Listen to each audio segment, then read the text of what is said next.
Hi everyone, bonjour from Paris, France. This is Greg, aka Gregoire.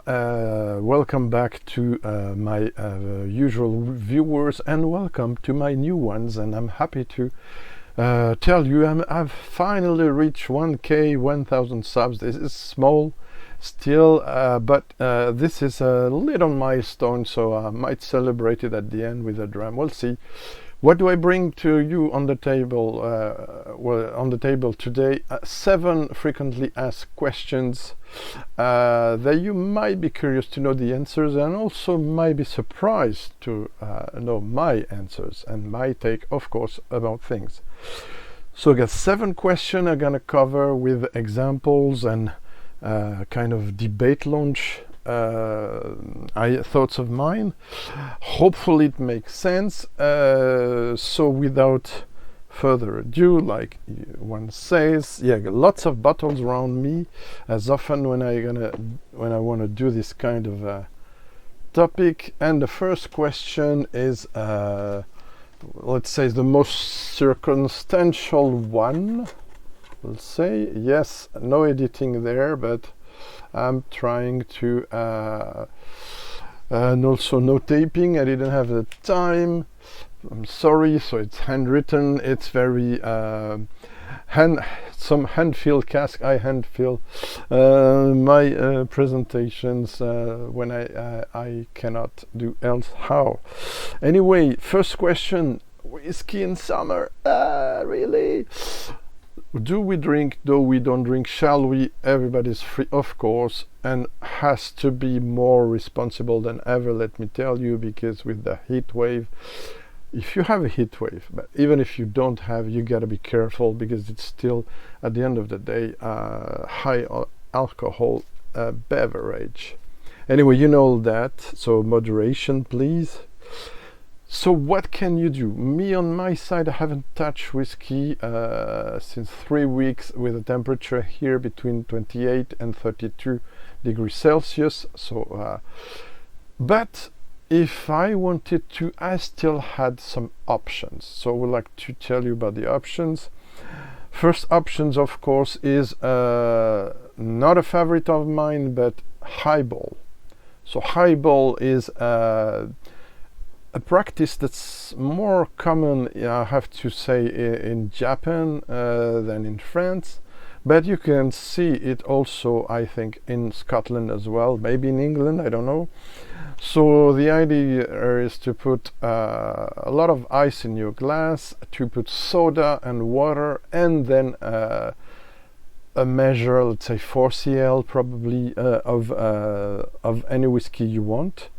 So it eases the way you take alcohol in, but of course you're losing flavors, and you're losing also, you're getting also the taste of the, maybe of the soda, even if it's not, I'm not talking about here about Coke and stuff. I mean just I mean plain regular soda, sugared, unsugared, I don't know. If I were you, I might try with a tonic to see if something's going on. Then you have also the whiskey on ice option. Of course, it will break the flavors a bit or a lot, depending of the size of your ice cubes. If you take regular small ice cubes, of course, they will dilute fast, and so you'll have both the thermic, I mean the thermic, the breaking of the alcohol profile, but you will also have, on a positive way, and people don't take this enough in consideration, it might also reveal, just for a few seconds, depends on the whiskey also, of course, it will liberate some flavors that could be interesting to have fresh, especially my advice, peated whiskies can be very interesting. I had some experiences. And I forgot to, because buried somewhere there, to show you the manual, which is a book from Dave Broom, which has experienced 50 whiskies with different kinds of things. I mean, water. Also, he tried coconut juice, I think. He tried with Coke. He tried with ginger, with different things, and it was a kind of very forbidden thing to do, but and he gave his impressions about what can be okay. And for me, I have to say this something that's very heretical, but that I experienced myself based on Dave Broom advice. Yes, with a bit of ice. Oh no, Greg, it's impossible. Sometimes, why not? And he was half Lagavulin, 16 years old, half Coke. Ooh, I'm gonna lose subscribers there. I tried it and I find it rather nice, believe me or not. Anyway, more seriously, maybe, of course, and it's an old book, but doesn't matter, because so those are over time, I mean, they will last forever probably. Of course, you have the cocktails option. On the cocktail options, of course, the easiest to do for you is the old-fashioned. So you will take, what do you take for your old-fashioned? You will take, of course, your whiskey. You would add a few, let me find if I had the recipe there. Anyway, I'll put some links if needed. So old-fashioned, so basically it's just a bit of sugar, syrup or sugar, and your whiskey and some ice. You can add also maraschino sherry on top of it. What do you have else? I didn't know that it was very. You can also do the whiskey sour, which is 3 spoons of big spoons of whiskey, 1.5 of lemon juice and a lime,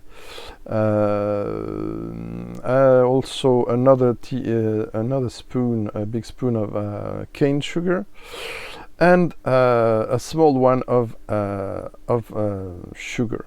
So of course ice and lemon. I have to say, whiskey sour with a peated whiskey, a thing I just discovered last year, believe me or not, is an interesting option. You have plenty of other options, but basically also you have, of course, the mint julep, which I advise you, it can be refreshing.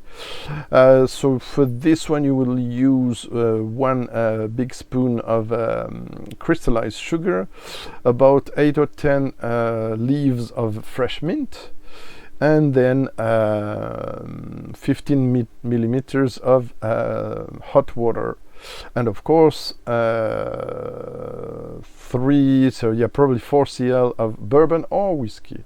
I recommend bourbon for this one.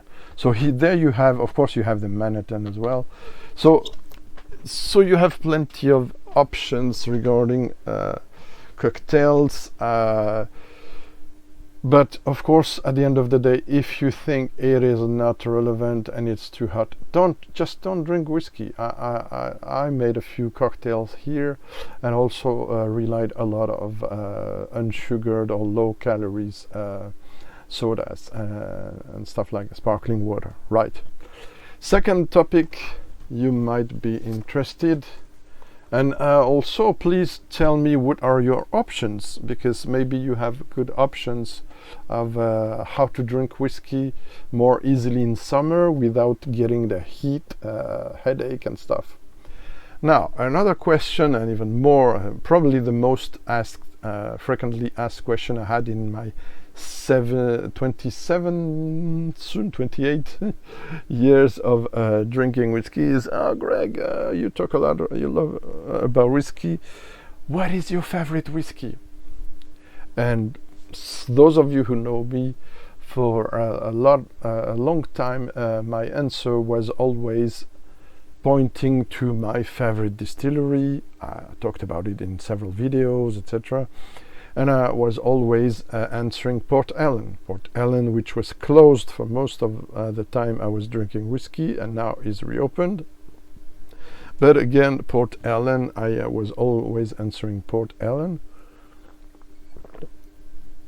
because for me the best, even the average expressions of Port Ellen were bringing me a lot of complexity, flavor, class, elegance, and also a really nice peat smoke profile, very complex as well. But of course, every bottling is different. And over the years I was saying, yeah, I mean Port Ellen, Brora, yeah, Springbank, etc.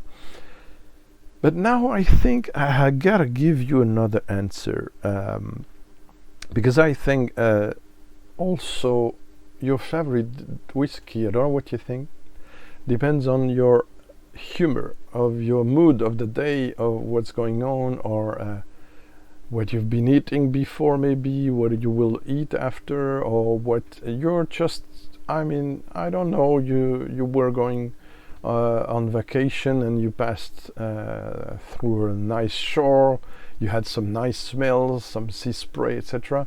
So in your opinion, what do you want at this moment? A peated whiskey, of course.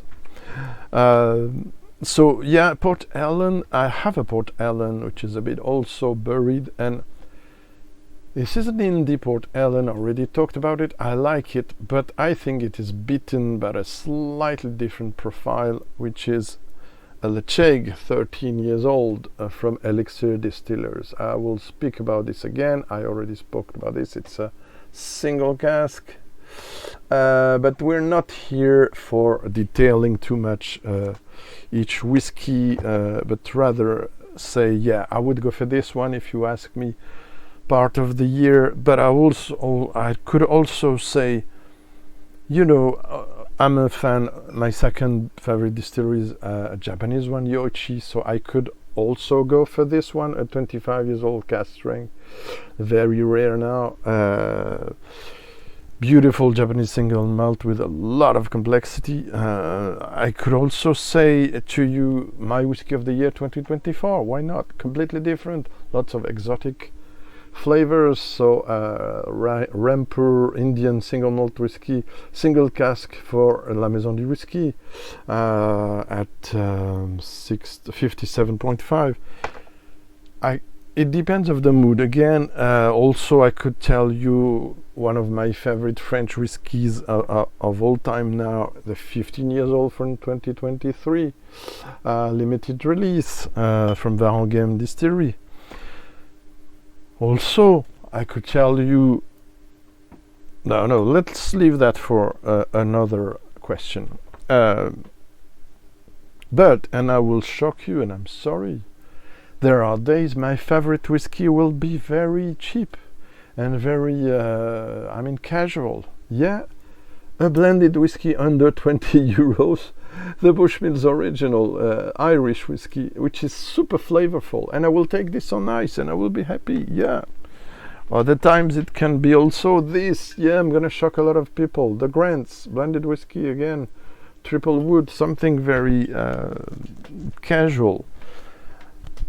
It depends of the mood, depends of what I'm trying to find pleasure-wise, and that's it. So my favorite whiskey is not necessarily your favorite whiskey, and it's not necessarily the same every day. I don't advise to drink alcohol every day. So it can be very different, right? So I don't know if it surprises you, if you like the answer or not, but here's my answer. Right, now, another question in which I finally decided to group two questions in one, in fact. One is about age and the other is about color. So yeah, there you have it. Is older and darker whiskey better? And people often ask me about that. And I have a lot of bottles here to try to prove my point. Not sure I'm gonna show them all. First off, let's say about the age. With the science now of making whiskey, not the right way, but either the traditional Scottish way, for instance, or the let's say more diverse European continental way of making whiskey, or Northern American, you have plenty of options now. You have even new makes that are interesting at 1 or 2 years of age, so that who don't again have the right to call them whiskey, to be called whiskey, but they're new make spirit or aged new make spirit. Then of course I love older whiskies, but the cask have to be good, and it's not always the case also. But I will lead us to another question. But yes, some older whiskies are better, and I have examples that I can show you. But please don't discard young whiskies. And this also leads us to the second topic, the color. Don't judge a book by its cover, unless I will start with that. Where is this unpopular but not so bad regarding the batches, and a while ago was way better than what it is now. Johnny Walker Red Label. You can judge a book by its cover when you see this color. I don't know if it comes across well on the camera, but well, it doesn't necessarily come across well. This is of course full of caramel color added. I mean, legally authorized, EU 150A. But if you see it in real life, maybe not in you can see it now. There's something in the dark way it is, that it's very matte in French. Very, it's not glossy, it's not brilliant. And this for me comes from the caramel color, and you can already guess that it's gonna be a bit sticky on the palate. It's gonna be a bit more caramelly than it is. So yeah, this one you can judge by its color. Not necessarily bad, but it's gonna be tainted on the palate. And I did the experience once again, adding 150A in John Glazer's lab, etc., etc. Not seeing the difference with one drop, but with a few more, starting to see some difference. Now, I'm gonna try to put this video on Premiere, and I'm gonna try to ask you a few questions to prove my point. Excuse me. Let's start by this. Let's say I have a few samples there. Not this one. Yeah, in your opinion, and yeah, it's good we can see. Let's put it there. In your opinion, how old is this whiskey, and would you buy it with its color or not, considering it's very pale? And I'm sure you're gonna say, oh Greg, I'm sure it's 5 years old stuff, blah blah blah. Well, let me tell you, okay, it's a bit erased. No, it's a 25 years old Glenallachie sample from Elixir Distillers Single Malts of Scotland range, 47.6, etc. But the thing is, it's a single cask, and it's a refill bourbon cask, if I'm not mistaken, or very refill, a lot of times sherry. So it's very light, and the distillate can shine there. So you see, you have there again a 25 years old that as clear as that. So color, most of the time, not always, doesn't mean nothing regarding age and quality. Of course, you can have counter examples. And again, how old do you think this one is? It's 21 years old Redbreast. Yeah. So you see. Now I also have counter examples. This, yeah, it's a Lindor's Abbey Distillery. This is quite dark, not the darkest, but you're probably guessing it's yeah, Greg, it's probably 12, 15 years old. If for those in the know, you know that it's impossible because it's a young distillery. But for the others, probably you're guessing a 2 digits number. No, it's just 4 years old, but it's released for France, with a Tiron forest oak, and it's virgin oak. So virgin oak with medium char, it gives you this color, and also it imparts a bit on the taste as well. So this one is good, but shows quite some oak. Now let's now see a distillery which didn't phase in his marketing on dropping caramel color. So before 2006, here's how, yeah, it's the 18 I mistake, but believe me or not, the 12 is almost as dark as this. Yeah, apologies. So I put off the 12 after the rebranding. It's not the latest one, and it shows to be lighter. Believe me, it's also lighter than the 12. Sorry, I thought I had the 12 on hand. Okay, let's take another example. What do you think this is? How old it is? 3, 4, 5, 8, maybe 10. And what if I was telling you that's the same distillery as this one, which has caramel color, except that maybe we can put this here, and here. Yeah.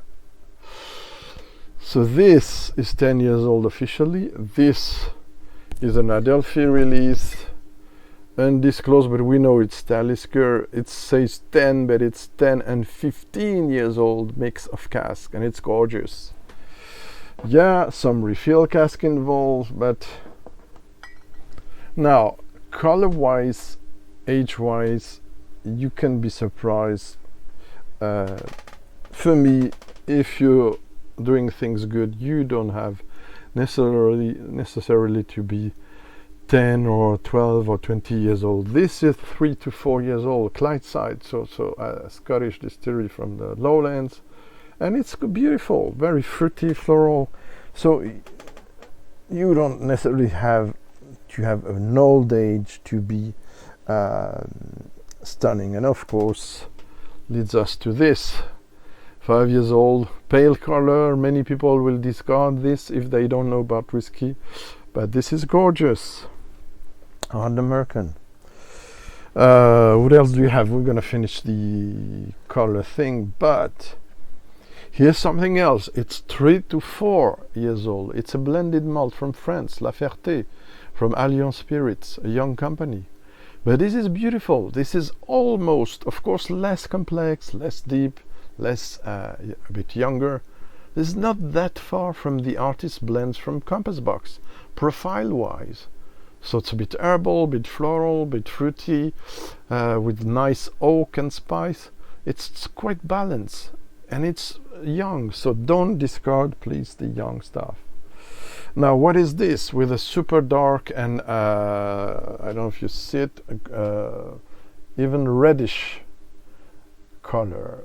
It is, the color can be given when people are not using, producers not using A158, can come from the cask. Also, I'm not going to talk to you too much about wine cask, but yes, in this case it's Sauterne, but it's more acacia wood than Sauterne that imparts this color, and it's 6 years old only. So you see, things can be tricky.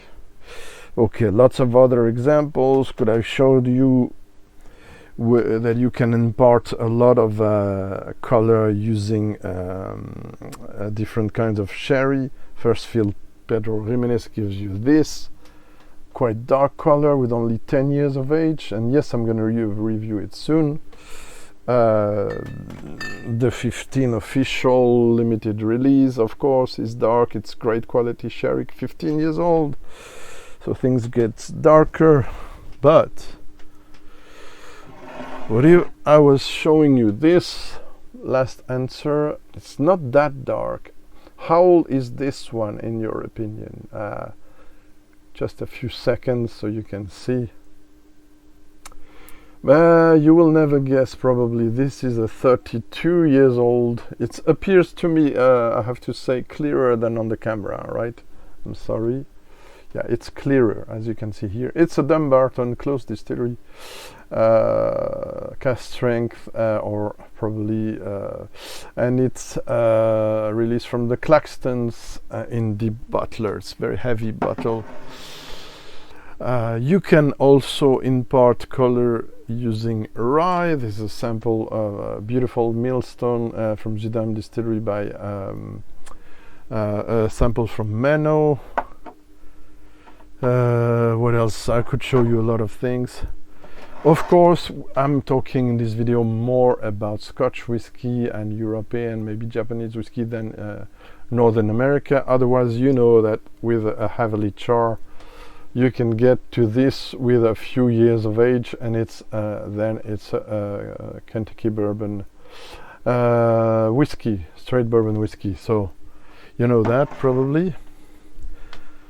So yeah, try before you buy, and if it's too dark, doesn't mean it's necessarily better. It can be over oaked or overpowering the distillate with a lot too much influence of the cask, either wine, sherry, or else, right? Okay, next one. I have a lot of questions yet. Well, I could group the 4 and the 5, to be honest. Is terroir still, I should add, relevant for whiskey? The answer is very difficult there, let me tell you. But I kind of search a bit to investigate on some points I did discuss with some retailers here, cavists, that were more specialized, way more specialized in wine than me. And so they said, basically, several of them said, Greg, come on, terroir for whiskey doesn't make really sense. Do you know that the roots of the barley, I mean the height of the barley that's grown can go up to 70 to 120 centimeters, while for the grape it can go up to 100 to 180 or more centimeters. But the depth in the soil, which is supposed to impart an influence on the taste, on the final taste of the product. For the cereals like barley, but also from others, more in the generally speaking, of course, can be exceptions. The root system racinaire in French, is deep and a bit fibrous, with fiber.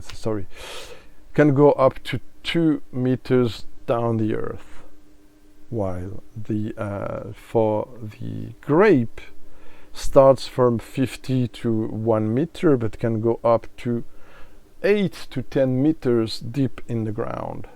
And there are sometimes it has been proven somewhere even going up to 75 meters down the ground. Did you know that?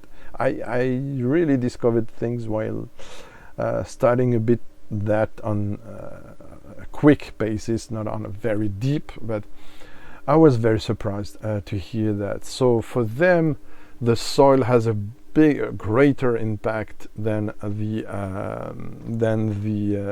for the grape than for the barley, for instance. And also the soils, the way there's a play about the content of the soil. So the earth. So some grounds, some soils are argileux in French, so a clay. So they will retain more water, so it will impact also the taste. Some are calcaire, so limestone in English. So they are giving more mineral profile to the wine, for instance, or more acidic profile. Others are sandy, sablonneux in French. So the wines will be lighter and fresher. Some are also humifère, tourbé. It's very complicated terms in French. So there's more moisture. Some have a granity profile, etc., etc. So from 4 to 6. Sometimes I've read also more different types of soil that can impact the wine.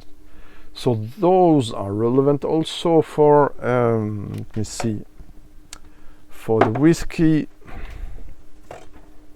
I want to check out this. Yeah, it's in French, I'm sorry, but you have a summary there. And I was going to show you this to prove my point. That's in French, describe different soils. So I would say yes and no. I would say no for the vast majority of the whiskies out there on the market, to be honest, of what I understand in my experience and talk with professionals. But let's say there are some whiskies that are getting nearer to comply to a certain terroir approach. And I'm sorry, I'm going to take a few French, examples. So I showed you a Roselier, which has, like I said already, sorry again, not sorry for Waterford. Roselier did a way more clever approach than Waterford for this range called Le Parcellaire, so the parcels. And like I showed you, they've decided to pick several yearly releases on the different parcels of the domain they have, the estate they have. And the most clever idea was to take the different, Les Chauffours, the name of the parcel there. So the idea, also very transparent, was to tell you what's the parcel, the barley, so laureate variety, very common in Scotch as well. What type of ground, so clay and limestone here, argile calcaire. The characteristic of the flavor, sweet, fruity mineral, unpeated, non tourbé, the cask type. New French oak and ex-cognac, but it's third fill casks. What does that mean? That means that's almost no. We'll get that on with another question. Almost no wood technology there, but something on at the disposal of the distillate to shine, and it's a lovely young whiskey. And there you have also all the dates, and it's very precise. I like what they did there. I think it's brilliant. Now, talking about, and don't worry, we'll get to Scottish whiskey that's terroir also. Where is it? I could take also this example. This is also, I'm going to take this example for the next question, I'm afraid, because it complies to both question, terroir and natural presentation. This is organic, by the way, which you can see with the sign here. Reversing, yeah. So this one is a French whiskey from the Loire region. I'm going to speak about it later on for the second topic, but this complies a lot to the terroir definition, let me tell you. With barley grown in a local basis. Talking about local basis, where is it? Oh my god, so many bottles there. No, I've seen it, I'm sorry.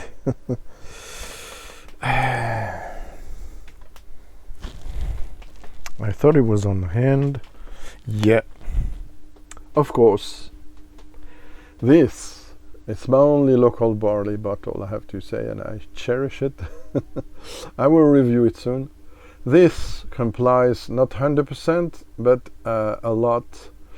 I will explain that in the next question, natural presentation. But this is very close to the terroir compliance, in my opinion. Local barley. This is floor malted, etc., etc. So this and the cask, I think, okay, it's ex-bourbon, I think. mostly, but yeah, barley type Prisma, barley source low Macrimore Farm. It's bottled in 2016. So this, yeah, Springbank local barley series. I'm sorry I don't have the 100% Isla, but I have this instead. The French market batches of Loch Greener. Kilchoman, of course, with 100% Isla. Complies a lot to this, but where is it? I had a bottle, I thought there was more, even more as the, yeah, complying to that. It's French again, I'm sorry, not sorry, Distillerie des Menhirs, Brocéliande from Edu. Not only uses something that's almost only growing there. I know there's some experiences by Domaine de Haute Glace as well, but Pure Blé Noir, which is buckwheat from Brittany, in the Brittany where the distillery is located, with Brittany water, with Brittany oak as well as a finish. You can't go more local than this, I think. I could also, of course, going back to UK, use the File Bay, what they say, farm to bottle. I always forgot the motto because some say farm to glass, etc. So yeah, they use the barley that's around the Yorkshire region. So it's a Spirit of Yorkshire distillery with the File Bay flagship. A lot of things are local. Even the artist, I think, who designed this is gorgeous. And this is a young but beautiful whiskey, to go back to previous topic. Okay. However, and I will talk about this later on, this for me, I'm sorry, is not relevant. It's good whiskey for the terroir. Why, in my opinion? Because it uses rye whiskey cask, Chinkapin oak cask, Bordeaux red wine casks, none of them which are related to Scotland, of what I understand.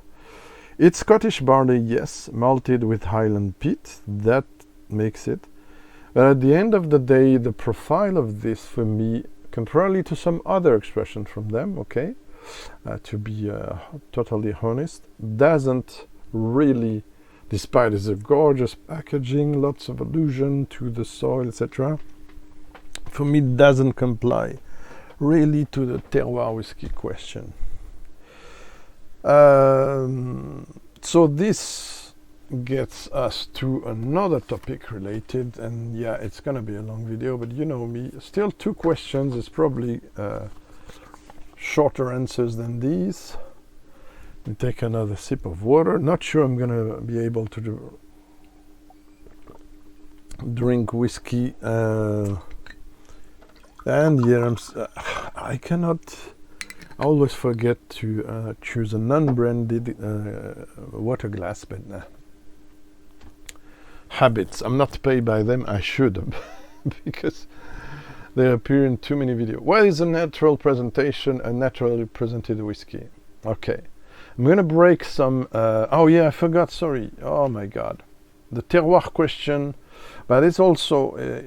I mean, I pointed almost 11, 12 different. Well, let's go back to this. But it's just. I mean, it's almost the same topic. Let's go back to this. Terroir question. Where is your yeast coming from and grown? If it's not from your country or locality, is it relevant to call it a terroir whiskey? Just asking. The water. Most of the time it's local because it will be too expensive not to be local, right? The cereal, the grains, barley, whatever, maize, wheat, etc. Are they local to call your whiskey with a terroir feeling or touch or stamp? The brewing, fermentation and distilling vessels, are they built locally? Are they using, for instance, Oregon pine, if it's a French distillery or Scottish distillery, and this is not Scottish, right? Or local oak? The stills, are they made in Scotland or not, if it's a Scotch? You see, the maturing vessels are the Scotch, almost known, I mean, some Glengoyne, etc., a few brands are using Scottish oak. So most of the time, is it terroir relevant for this? I'm provoking a bit there, but the maturing warehouse, is it a traditional one, or it's something that's racked and will rush the maturation? It's nothing to do with terroir, but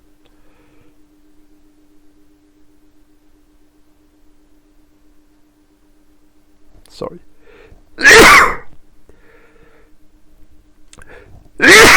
Sorry, I have to make put the fan on because yeah, it wasn't planned. I'm sorry. Packaging, is it locally made? Like I said, some do that, some don't. The previous content, if you use like Isle of Rassay or Nicknin or others, despite a lot of things being genuine and naturally presented, I mean, is it, you don't use local wines? La Piotr, it's floor malted, they use local wine cask. It's organic as well. I mean, yeah, natural presentation, this is. Etc., etc. The reduction water, I noted also the concept name. Is it a name that's built up that has nothing to do with the terroir? You see, so I gotta pause, sorry. Oh, merde.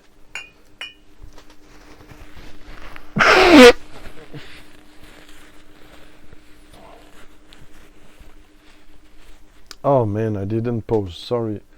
Okay, I'm starting with another bad thing in between the video, right? Anyway, forgive me please about that.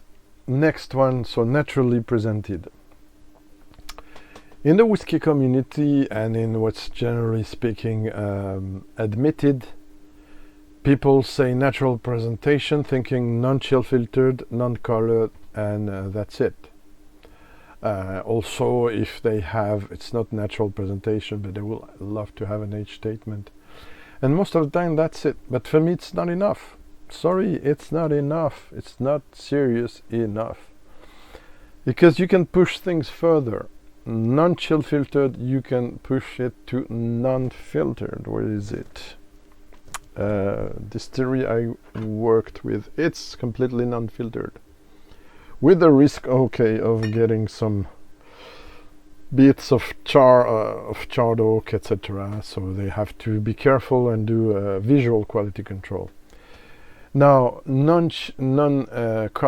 This is a big topic already talked about in several videos. I'm not going to be long, but I showed you basically what can happen with the Highland Park, which they have to pick in their warehouse cask, and probably won't have picked if it was for the taste only, but to give a darker color since they dropped the A150A in late 2006. And Benriach loves to use now the term cask imported color only. But I'm sorry, if you are going in this territory, you probably also going into the what I call the Swanization or the wood tech thing, which is using a lot of oak, which will impart a darker color. Also using octave cask, a way smaller cask, to give more color and more the illusion of being older also.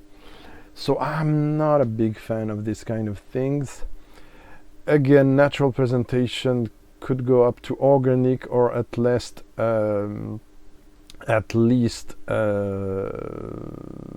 some harvesting, some culture of the barley, let's say, which is the most natural possible. There are terms for that in English. I'm not sure about them. In French, it will be things about agriculture raisonnée, so reasoned agriculture. So they will probably use less pesticides and more rely on other things, use more natural things without being certified organic. See. So no wood tech, it's the fourth point. You can, like I said, using virgin oak or heavily charred cask, you can get to that dark color. And people will think it's an older whiskey and will trust more. But I'm sorry, you can have a lighter whiskey. See this Kilcran. Can you see the color? It's not that dark, but it's 16 years old. And it's very good. So again, doesn't necessarily mean a thing. Okay, so you get the picture. For me, most often we're not enough demanding about a natural presentation. I don't know what you think, what your thoughts about that, right? Now, something I'm also asked, and I also have an opinion about, are single cask, cask strength, and cask strength whiskies the best? Always the best? The answer is, of course, no. But often, maybe. Why? Because a lot of, as you might know, I mean, this video is for more, not only for geeks, right? So I'm sorry if I repeat things you already know. So it's for a wider audience, but also can touch the geeks. Okay. So as you know, single cask, before, let's say, the 2010 maybe, to put a long story short, a lot of Scottish, let's stick to Scottish distillery there. A lot of Scottish distilleries were not bottling single cask unless it was hand-picked at the distillery, or very few examples. They were doing this, yes, but it stayed a bit marginal in a way. So it was when the indie bottlers started to release a lot of single cask, and also were highlighting all the details about the cask, that kind of the consumer felt might be more genuine. It brings back to another topic we discussed, yes, natural presentation. As most of them now don't use caramel color and don't chill filter, but some were doing that. Gordon MacPhail were doing that for a lot of time, for instance, and others. But nowadays it's less common to have unnatural color and chill filtering in indie bottling. Anyway, but as you know, the distilleries, unless they have contracts with very high reputation indie bottlers, I mean, Cadenhead, Barry Rosenrod, Gordon MacPhail, Signature Vintage, depends, Duncan Taylor, etc. Basically, they're gonna try to get rid of the casks that are non-typical from the distillery house style, in their opinion, or they have in too numerous quantity and they have to make room for other cask types, etc., etc. Plus, it's one cask only. Remember, when you're trying something like, say, it's just an example, let's take a single malt, because widely available single malt I necessarily don't have here. Okay, let's say this, it's a blend, but this is made of thousands of casks. So thousands of casks tend to do an average of flavors between the one that's most distinctive, let's say more fruity, more floral, more oaky, more spicy. And when you group 1,000 of casks, you're gonna, in French, lisser le goût, and in English, you're gonna melt down the flavors, and you're gonna arrive to a profile that still has some distillery character, but it will be more consensual, will be more gentle probably, and will be maybe unadulterized if there's chill filtering, etc. Some indie bottlers also are specialized in showing another type of profile than the usual distillery blended in the sense of a lot of cask, but not blended whiskey releases. For instance, we know that Douglas Lang tend to highlight some odd profiles, not always, but a bit different profiles, signatory also, but you of course can still find house style in some of those casks. But a single cask for me will never, unless it's exceptional or really, really good, will not necessarily give the best idea of the distillery. I prefer small batches or really carefully blended, big higher proportion of casks. For instance, I've tried a single cask from Isle of Harris.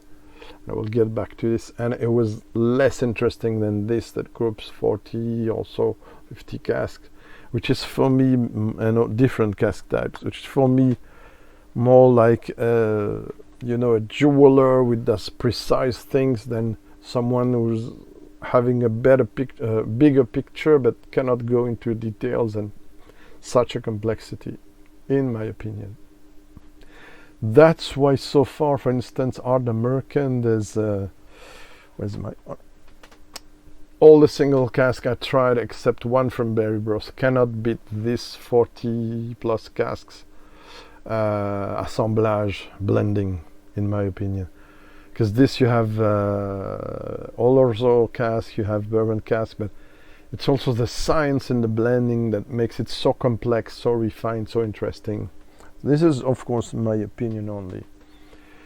Cask strength, yes, but if it's too harsh and it has a certain profile, even if you dilute it with water, you never get to something balanced and palatable enough to enjoy it. But if it's fantastic, of course you would love to have a cask strength, because it's down to you then to dilute at the strength you want. So the answer is yes or no, but I will tend to say no unless they're exceptional or great quality, right? Okay, this brings us to the last question. We're still gonna go in an hour probably. Of course, I'm also asked a lot, the best whiskies are Scotch whiskies, right? They can't be other than Scotch whiskies. You know that my answer will be no, because last year, for instance, I did grant this bottle from India as my favorite whiskey of the year. Again, among all the ones I tried, I haven't tried 50, 40 years old or exceptional 5 years old Scottish whiskey casks. The best whiskies are Scotch, right? My favorite distillery is Port Ellen. It is Scottish, but my second is again Japanese. It's Yoichi. So what do you make of that? It depends. The interesting thing about the world whiskies, is they have different regulations allowing them, like this one from distillery I worked with, to use, for instance, acacia oak. But acacia oak is tricky. You gotta be very careful how you use it. Also, you have this complying to the Scottish rules that is absolutely gorgeous, with 92, I think, or point, something like that, out of 100. So French whiskey, for instance, can go really high now. I have another example here. It's British. It's from the Spirit of Yorkshire. The Sherry Cask Reserve from 2023 was absolutely gorgeous, with Fino sherry instead of Older. Very interesting. I could talk to you about Glenarmor, which now Celtic Whiskey Distillery, doing the Cornog, one of the most beautiful peated single malt of the planet. I could talk to you about High Coast, doing beautifully chiseled whiskey. Again, it's 4 or 5 years old, 6 max. See the color? Color doesn't give you necessarily the stamp of high quality. That's mandatory. This Cavallan is also distributing a lot of Cavallan. Other lakes, they're a bit similar in their approach of rich sherry cask, also wine cask, and they have really the science to beat the Scots. I'm sorry. And they did it in several contests. Also, this is from Canada, and I know you had my friends from Canada, your Canada recently, so happy belated Canada Day. This from Hiram Walker and Sons, Corby, G.P. Wise's dissertation. It's absolutely gorgeous, with a rye also component in there. It's a lovely Canadian whiskey, absolutely gorgeous and not very expensive. I could give you a lot of other examples from different parts of the world, but you get the picture. I think people have to, if they're curious, otherwise, of course, definitely open their eyes, in my opinions, to a wider spectrum of whiskies coming from all the planet. I mean, I just discovered now the Whisky Exchange, probably soon, La Maison du Whisky in France, I don't know. They just released some rather nicely praised so far whiskies from Thailand. They're called Prakan, sorry for the presentation. They're 3 different releases.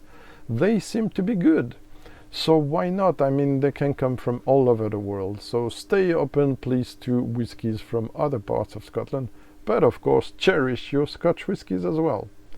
I hope it was interesting. Thank you very much. See you soon for a proper review this time with some tastings. Stay tuned. Bye-bye.